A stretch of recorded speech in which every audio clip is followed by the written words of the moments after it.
Papo no Tucupi. Oferecimento: Governo do Pará e Prefeitura de Belém. Você nasceu em Alenquer, ali do lado esquerdo do Amazonas, às margens do rio Surubiú, né? Uns 700 quilômetros da capital. Como é que você vem bater aqui em Belém e por quê e quando? Olha, tem algumas coisas que durante a minha vida me dão muito orgulho. Uma delas é ter nascido em Alenquer e dizer que eu sou Chimanga Surubiú, né? Ser filha da dona Júlia, uma mulher que estava além do seu tempo, com 8 filhos, semi-analfabeta, costureira, perdeu o meu pai quando eu tinha 4 anos de idade, a mais velha tinha 10, e tinha uma verdadeira fissura pela educação. Ela queria ver os filhos serem educados, estudarem, ela queria que os filhos pudessem ser livres, se sustentarem, as mulheres, as 6 mulheres filhas dela, ela queria ver na escola, né? Então isso é uma coisa que me dá muito orgulho e foi esse... Uma visão libertária da vida, Foi essa visão libertária da minha mãe que me trouxe para Belém, porque as minhas irmãs mais velhas não tinham mais onde estudar em Alenquer, porque já tinham concluído o que hoje é o ensino fundamental, né? E vieram para Belém para estudar. E não dava, começou a ter problemas de ficar na casa dos outros. A minha mãe já morou a vida toda na casa dos outros, foi empregada doméstica. Então, ela não gostava dessa condição das filhas estarem servindo sem poder usufruir do que ela queria para a gente, que era ver a gente estudando e trabalhando, né? Então, ela veio para Belém, botou os filhos num navio da Sinap, passamos alguns dias aí pelo Amazonas, comendo bolacha Maria e guaraçuco, ou às vezes guaraçuco, na maioria das vezes era quisuco, né? Picadinho, e nos trouxe para Belém. E foi atrás... Que ano era isso, Marilô? Nossa, hoje eu estou com 62 anos de idade, né? Nasci em 1959, eu tinha 8 anos de idade. Sim, É uma época muito 67. É uma época muito difícil, né? Saiu procurando escola, eu estudei no Barão do Rio Branco, outra estudava no Fulgêncio... Não, Fulgêncio Simões era na Alenquer, uma escola linda, aliás, uma escola... uma arquitetura incrível. E viemos para cá para estudar. Mas todo mundo começou a trabalhar aos 14 anos. Eu tenho um sentimento assim de orgulho, porque a gente ia trabalhar pela necessidade de ajudar na renda, mas também porque trabalho para minha mãe era um valor. Era um valor, né? E ela ensinou isso para a gente. E foi uma coisa muito boa para nós, né? Porque a gente saiu daquela possibilidade de apenas ser mulheres para casar, para ter um monte de filho, e pudemos escolher um pouco, mesmo tendo passado fome aqui, porque nós passamos o pão que o diabo amassou, né? Eu ia, garota, com 12 anos, buscar comida, fruta estragada, legume estragado para transformar em sopa, para transformar em salada de fruta, mas a minha mãe era muito cuidadosa, a casa estava sempre muito limpa, acabava de encher a casa com as chuvas, no dia seguinte a casa estava cheirosa, brilhando, um paninho na mesa, a mesa muito bem posta. Então ela era muito rigorosa. Ela foi criada, né? A minha mãe é descendente filha de libaneses, ela foi criada em casa de libaneses aqui, bem situados economicamente, então com bastante estrutura. Então ela aprendeu também muita coisa, né? Esse cuidado com a casa, o espírito de solidariedade, o que tem para um tem para todos, né? Tem muita coisa que eu me orgulho aí dessa história, sabe? Que refletem a minha vida, refletem a forma como eu me coloco profissionalmente, por mais de 30 anos que dei aula, reflete aula de educação física, aula, né? de educação física. Por que você foi fazer educação física? Olha, eu estudava na Escola Técnica Federal do Pará, fui uma das primeiras turmas de mulheres, passei numa espécie de concurso que tinha à época, né, de seleção. É lá que você conhece o Edmilson? Menino, o Edmilson era da minha turma, fez a agrimensura junto comigo. Mas eu me apaixonei pelo esporte, sabe?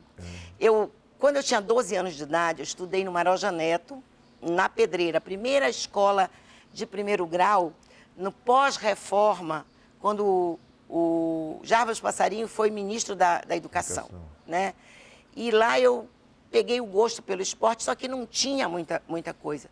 Essa história é muito curiosa, Tito. Eu tinha 12 anos e eu estava organizando o centro cívico da escola. E fui numa audiência com o Gelmirez Melo e Silva, que era o secretário de Educação, reivindicar estrutura para as aulas de educação física, para as atividades de educação física. Eu tinha paixão por educação física, né? E ele ficou muito surpreso, obviamente, né? Uma menina de 12 anos, de uniforme, de saia, né? Sim. O que ela está fazendo aqui? Você está sozinha? Eu disse, meus colegas, a mãe dos meus colegas não deixaram eles virem, então eu vim, né? E o que você quer? Eu falei e tal. Ele pegou, encheu uma Kombi de material, chamou o pessoal, mandou no almoxarifado e foi me deixar na escola nessa Kombi. Uma criatura maravilhosa. Eu tenho uma paixão, tinha uma paixão imensa por ele e ele acompanhou, durante a vida dele, ele acompanhou toda a minha vida, inclusive a minha vida política, né? Com muita admiração. E depois eu comecei a jogar voleibol na escola. Aí fui da seleção da escola, aí fui para jogar na Tuna Luso Brasileira, depois fui para o Remo. Então, depois virei árbitra de voleibol, depois virei técnica de voleibol. Quando eu entrei na Escola Superior de Educação Física, já apaixonada pelo esporte, né, deixei um pouco a parte da agrimensura, porque também era uma área muito difícil, eu não conhecia muita gente, minha família não tinha muita influência. E eu acabei me influenciando e me apaixonando, na verdade, pela educação física, né? E por isso eu acabei sendo professora aos 18 anos, ainda estudante de educação física. Comecei a dar aula no Santa Catarina, teve uma oportunidade, trabalhei na escola privada acho que por uns 8 anos, mas tinha sonho de dar aula na escola pública, né? E acabei entrando numa oportunidade já casada, né, muito nova, 25, 26 anos, fui para Alenquer, voltei para a minha cidade porque o meu marido era médico e foi trabalhar em Alenquer. Mas daí você, que vem de Alenquer, o paraense ilustre de Alenquer, o escritor, o político Benedito Monteiro, que inclusive com o golpe de 64 foi preso em Alenquer, trazido amarrado, numa cena dantesca, né? Uma cena muito violenta. Você tem alguma lembrança disso? A sua família tem alguma lembrança dessa questão? Violência, Tito, violência e tristeza que marcam a vida da gente. O meu pai foi preso em Alenquer. Eu era criança, estava brincando na rua quando avisaram que meu pai foi preso em Alenquer. Porque ele estava vindo do sítio. E ele estava vindo com... Como ele tinha sítio, tinha gado, ele estava vindo com arma, facão, né? Então, e ele foi preso. Mas ele foi preso também porque tinha suspeita de que ele estava acobertando o Bené Monteiro. De fato, o Bené Monteiro ficou um bom tempo no sítio do meu pai, né? Ficou escondido lá e quando veio para Alenquer, para a cidade, é que acabou sendo preso. Então, eu tenho muita memória disso. Aliás, eu tenho muita vontade de recuperar essa memória, né? Porque ele realmente era um homem ilustre, né? Um homem humano, um homem solidário. O Bené sonhava com a Revolução, o Bené sonhava com um mundo livre, justo, fraterno e feliz e confrontou as oligarquias, confrontou a opressão. E isso eu carrego como uma memória muito forte, porque eu virei uma fã do Bené quando eu vim para Belém, quando eu entrei na faculdade, eu assistia palestras dele, eu corria atrás, eu assistia às sessões na Assembleia, cheguei a assistir às sessões, né, quando o Bené ia na Assembleia e depois a relação com um campo assim democrático, socialista, né? Um cara de esquerda, assim, claro. Foi isso que te influenciou a entrar, digamos assim, para ter um perfil ideológico de esquerda e também a militância no Sintep? Foi uma grande influência, sem dúvida alguma, né, que se aguçou com a relação que eu tinha com o Edmilson. Né? O Edmilson já nasceu revolucionário, tinha avô comunista e já tinha toda uma história de militância estudantil, né? E a minha relação com o Edmilson se intensificou, a gente voltou a se encontrar quando eu comecei a dar aula. Né? Ainda no tempo das organizações clandestinas, ele me chamou, né, num congresso do Sintep, aliás, num congresso da FEPEP, num encontro da FEPEP, seminário, sei lá o quê, e nós começamos a militar juntos, depois formamos o Grupo Movimento, depois fundamos o Sintep. Então, isso foi muito, e entra pro PT, muito forte. Né? Você entra pro PT. Entramos Você pro entra PT. Em 86, né? Entramos para o PT, foi uma coisa assim, muito nova na minha vida, né? A militância partidária, mas tinha uma efervescência. A gente tinha um sentimento de que era preciso criar condições de redemocratizar o Brasil. Era esse sentimento. A palavra democracia, naquela época, volta, como hoje volta a ser forte, era muito forte.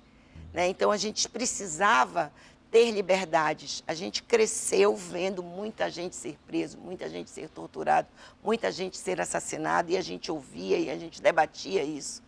Tinham muitas reuniões de formação política na minha casa.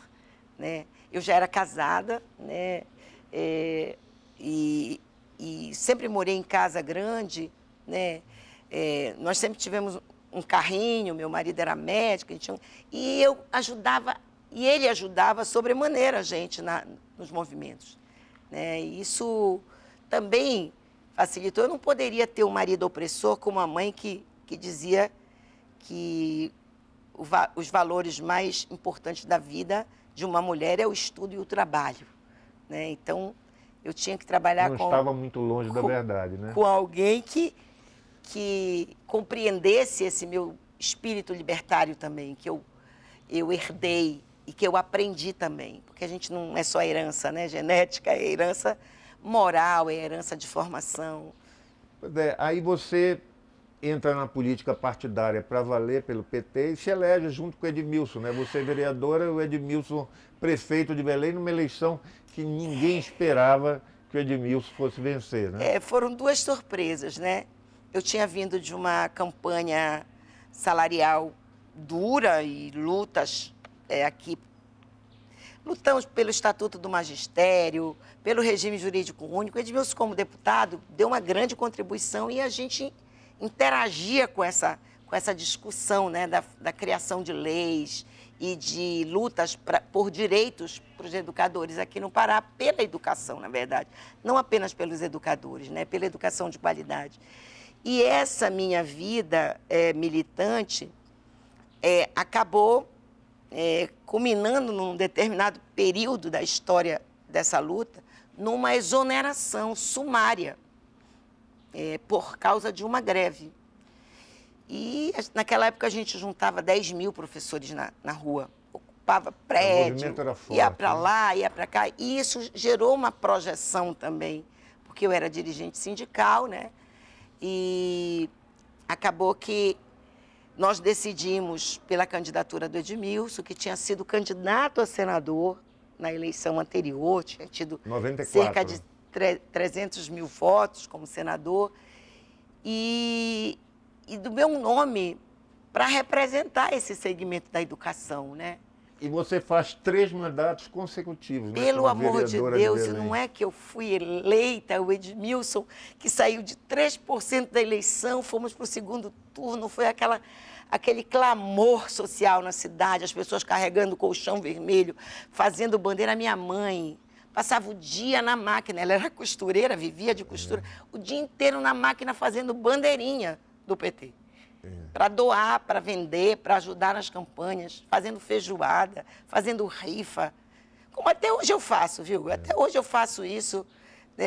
Eu me orgulho assim, de não ter mudado essa minha forma de fazer política, que eu acho que a gente tem que fazer com responsabilidade, não dá para ficar usando máquinas, fazendo coisas que a gente combate. Sim. Pois é, Marino, aí teve a questão da aprovação da lei da ficha limpa e nas eleições de 2010, os mais votados exatamente foram o Flecha Ribeiro, Jader e Paulo Rocha. Jader e Paulo Rocha e você.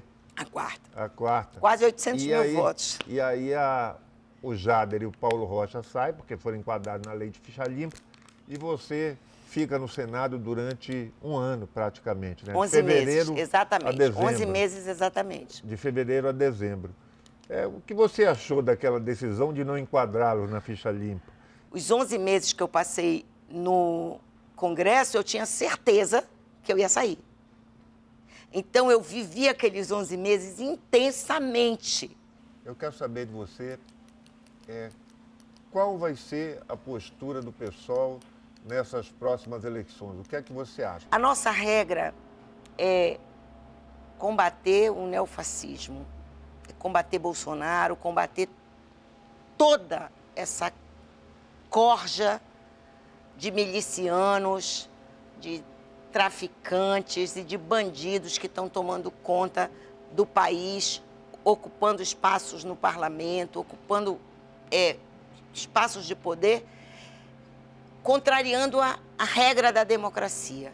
Nessa questão do Bolsonaro, já em 2011, você como senadora, foi quase para as vias de fato com ele, né? Porque a Marta Suplicy estava dando uma entrevista e ele lá fazendo uma palhaçada de mostrar papelzinho. Você imaginava naquela época que o Bolsonaro poderia ser candidato? Não imaginava, mas ele já demonstrava candidato e presidente, o mau caráter que é, ele já demonstrava ódio e intolerância.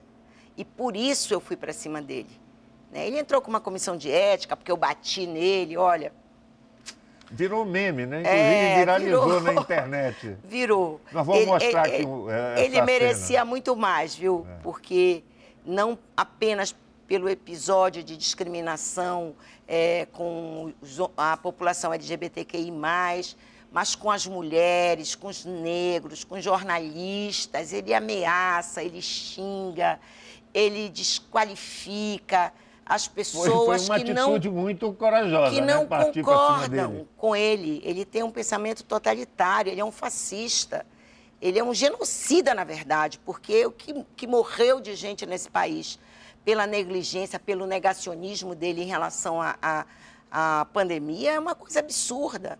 Então, eu não me arrependo, entendeu? Eu acho que, infelizmente, nós não tínhamos poder para enquadrá-lo, porque cometeu crime ali, me chamou de heterofóbica e tentou atrapalhar e foi para dentro da comissão, demonstrando esse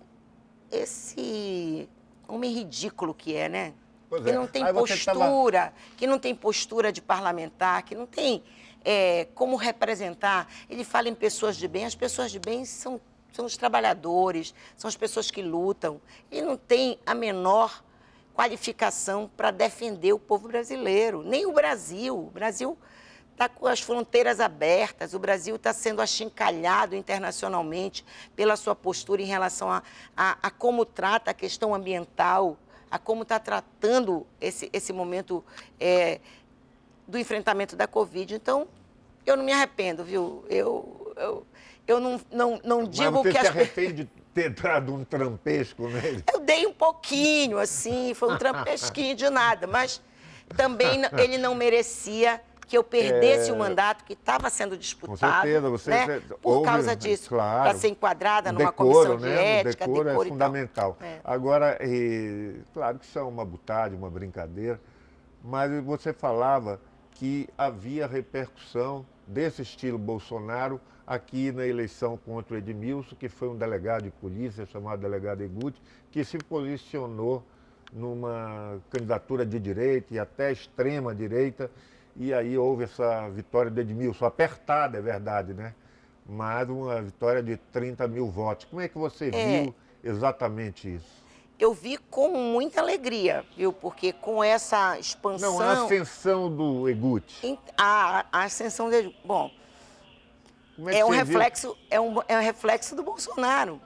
É um reflexo de quem tem uma cadeira de presidente que fala todo dia nas mídias sociais, usa o instrumento que é importante das redes sociais o tempo todo e que está criando lastros, está gerando, alterando os valores na sociedade brasileira. Então, a vitória do Edmilson, ela vem na contramão disso, ela vem para reconduzir o debate sobre os valores de humanidade, de solidariedade, de amor, de fraternidade e respeito aos direitos e o respeito à diversidade, porque nós somos muito diferentes e uma sociedade plural como a nossa precisa ser enxergada por um administrador. As prefeituras do Brasil são muito pobres, né? Tem que ficar de pires na mão com o governo federal para conseguir alguma coisa, né?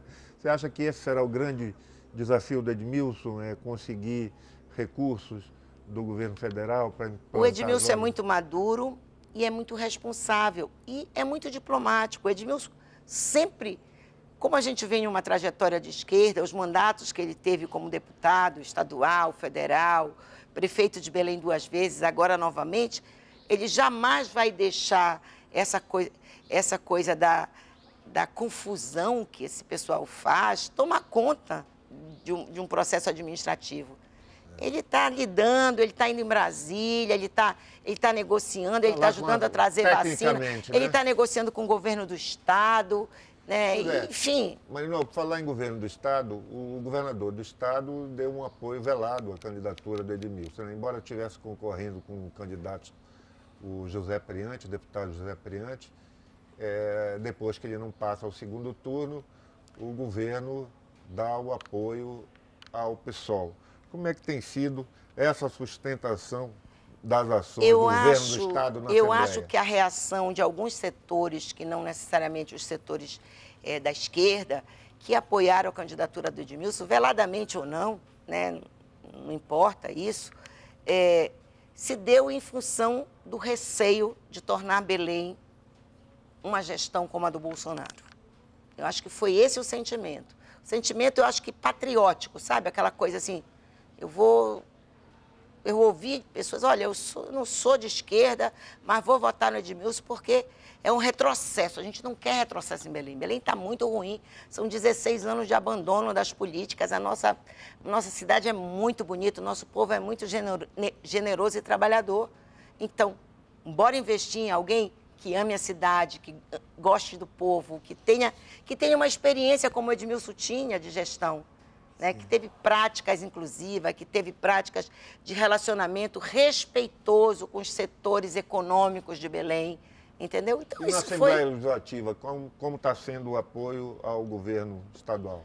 Olha, eu sou da bancada única de oposição ao governo. Líder de si mesma. Líder de mim mesma, faço oposição programática, tive uma postura muito rigorosa e dura contra a posição do governo na reforma da Previdência. Né, que se assemelhou e em alguns itens até foi muito pior que a do governo federal, né, e a gente botou a nu essa discussão e projetos que envolvem a questão da regularização fundiária, nos posicionamos contra. Desde o início, estamos denunciando essa questão das mineradoras, das práticas ilegais, do abuso das mineradoras. Eu coordenei a Comissão Externa de Barragem, fiz um relatório e agora fiquei infeliz, inclusive, porque chegou em condições de ser aprovada e instaurada uma comissão parlamentar de inquérito contra a Vale, que a gente já tinha denunciado durante a Comissão Externa de Barragens, inclusive levando ao Ministério Público Federal essa denúncia. Então, eu estou... Ou seja, a Vale nunca sofreu uma devassa para valer aqui, Nunca. Nenhuma empresa de mineração. Né? Os setores do agronegócio, os setores da mineradores no estado do Pará funcionam do jeito que eles bem querem. Só para ter ideia, elas se autofiscalizam, não tem fiscalização do Estado. A Agência Nacional de Mineração não fiscaliza, ela recebe um relatório da fiscalização de uma empresa que a Vale contratou para fiscalizá-la. Então, a raposa tomando conta do galinheiro. O que você achou do Helder ter nomeado um cara uma pessoa que sai exatamente do sindicato ou sai da associação dos mineradores para ser o secretário que vai cuidar desse tema. Pois é muito recente essa nomeação, né? Nós ainda não temos todos os elementos, assim como nós não temos todos os elementos do que está levando a gestão e a base de apoio do governo a assinar neste momento a CPI para investigar a Vale do Rio Doce. Mas... É uma questão meio contraditória, né? É um contrassenso, né? Porque eu acredito que as pessoas têm lado. Até conheço, foi meu aluno foi meu aluno no Santa Catarina, uma pessoa cordata, respeitosa, mas tem um posicionamento claro em defesa da mineração, né? Nós não somos contra a mineração, nem contra as mineradoras. Nós somos contra os abusos da mineração. Pois é, mas estava na hora, né? do Brasil sair dessa questão de servir ainda de almoxarifado, né? De pegar e a economia primária, mineração... Não tem verticalização, né? Nada. As regiões onde nós temos mineradora, o povo sofre a miséria, sofre as consequências ambientais, em Canaã dos Carajás... pescar e fazer mineração. Só para você ter uma ideia, em Canaã dos Carajás não tem defesa civil municipal. Né? Em Geladinho, Paraopebas, as barragens que eu estive visitando com os deputados... Se der problema lá, né? estão perdidos, né? Vai ser muito pior do que a situação de Mariano e de Brumadinho. Então, ou a gente toma as rédeas do nosso próprio destino e, como dizia o poeta Rui Paranatinga Barata, neste imenso país que se chama Pará, ou a gente vai continuar sofrendo as consequências e ter uma parcela privilegiada, vivendo bem, com direitos, com condições melhores de vida, no conforto, na mordomia, e uma parcela da classe trabalhadora vivendo do subemprego, da miséria, tendo fome, né, sofrendo os problemas de transporte, de saúde, enfim, e as consequências do meio ambiente. Só para, na sua opinião, o pessoal vem com um candidato para a presidência, mas aqui não deve vir com nenhum candidato? Não, a gente vai ter candidato, com certeza. Para o governo do Estado? Vai ter, com certeza. Está longe o debate, né? A gente está engatinhando, acabamos de eleger a prefeitura. O pessoal tem um namorozinho com o MDB. Não tem namoro com o MDB. Absolutamente não tem namoro com o MDB. Se assim fosse, eu estava na base do governo Helder na Assembleia. O nosso único mandato faz oposição programática. O pessoal, o PT, na realidade, tem uma bronca com o PSDB. O PT, mas com o MDB sempre se deu bem, né? O PT está na base do governo Helder, está na base do governo Edmilson. O PT nos ajudou nessa eleição. Foi um ponto de equilíbrio importantíssimo na eleição do Edmilson. E está no nosso governo fazendo um trabalho lindo. Olha a Ivanise aí, limpando a cidade, limpando os canais, cuidando da cidade, tirando o povo do alagamento.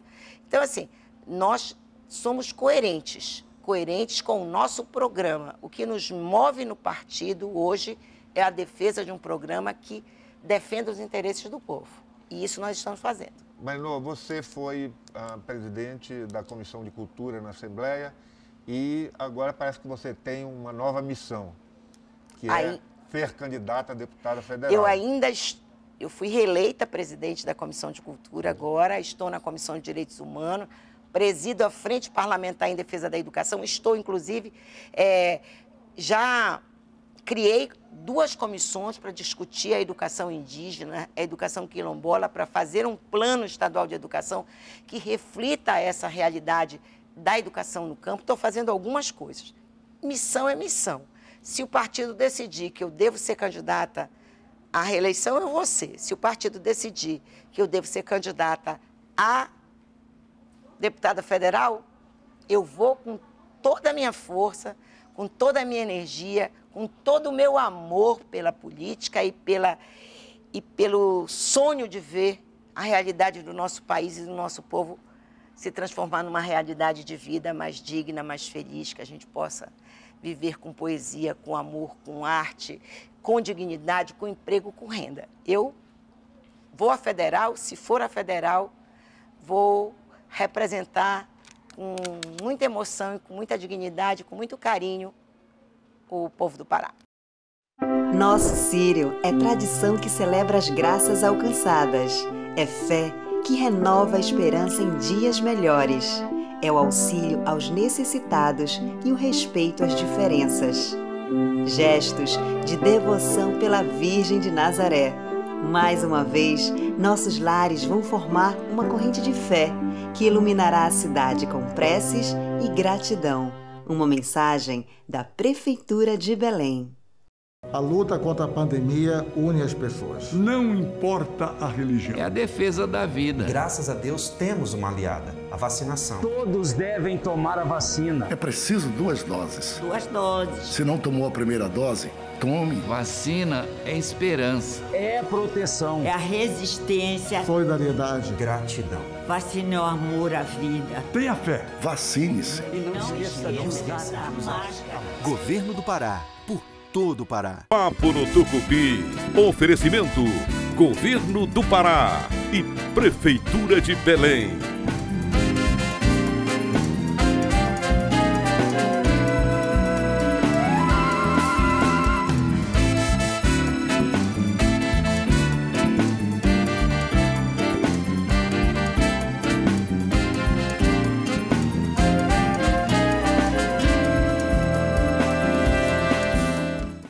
Nosso Círio é tradição que celebra as graças alcançadas. É fé que renova a esperança em dias melhores. É o auxílio aos necessitados e o respeito às diferenças. Gestos de devoção pela Virgem de Nazaré. Mais uma vez, nossos lares vão formar uma corrente de fé que iluminará a cidade com preces e gratidão. Uma mensagem da Prefeitura de Belém. A luta contra a pandemia une as pessoas. Não importa a religião. É a defesa da vida. Graças a Deus temos uma aliada, a vacinação. Todos devem tomar a vacina. É preciso 2 doses. 2 doses. Se não tomou a primeira dose, tome. Vacina é esperança. É proteção. É a resistência. Solidariedade. Gratidão. Vacina é o amor à vida. Tenha fé. Vacine-se. E não esqueça de usar a máscara. Governo do Pará. Por todo o Pará.